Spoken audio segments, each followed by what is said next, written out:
दिनांक 21/7/2024 रोजी च्या तपास पथकाचे API श्री सर्जेराव पाटील यांना त्यांच्या गोपनीय बातमीदाराकडून माहिती मिळाली होती की एक महिला भिवंडीमध्ये मादक पदार्थाची विक्री करण्यासाठी येणार आहे।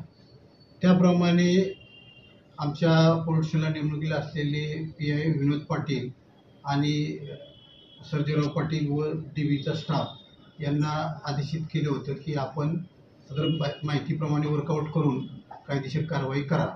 त्याप्रमाणे त्यांनी सापळा कारवाई केली असता पोस्ट ऑफिसजवळ एक महिला स्कूटी गाडीवर संशयास्पदरित्या जाताना मिळून आली। पंचासमक्ष तिची वाहनाची तपासणी केली असता त्यामध्ये 2 किलो 20 ग्रॅम चरस हा अंमली पदार्थ, त्याची आंतरराष्ट्रीय मार्केटमध्ये किंमत 20,20,000 रुपये आहे, तो जप्त करण्यात आला। त्यासोबतच त्या महिलेकडील स्कूटी किंमत 50,000 आणि तिच्याकडील मोबाईल अशा पहिल्या दिवशी जप्त करून पोलीस स्टेशन शांतीनगर येथे NDPS ॲक्टनुसार गुन्हा दाखल करण्यात आला होता।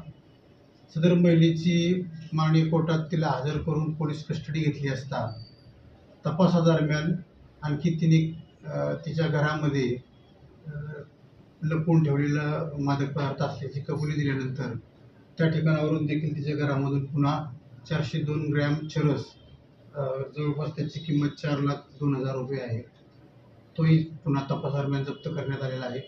तपासामध्ये आणखी काही आरोपी निष्पन्न झालेले आहेत।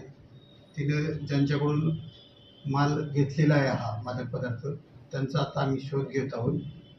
पुढील तपास चालू आहे। त्या महिलेला पोलीस कोठडी किती दिवसाची? आजपर्यंत महिलेची पोलीस कोठडी आहे। आज परत आम्ही महिलेला कोर्टामध्ये हजर करणार आहोत। महिलेवर त्याच्या अगोदर काही गुन्हे आहेत? महिलेचं यापूर्वीचं रेकॉर्ड तपासलं असता त्याच्यावर यापूर्वीचे काही गुन्हे दाखल असल्याचं आढळून आलेलं नाही।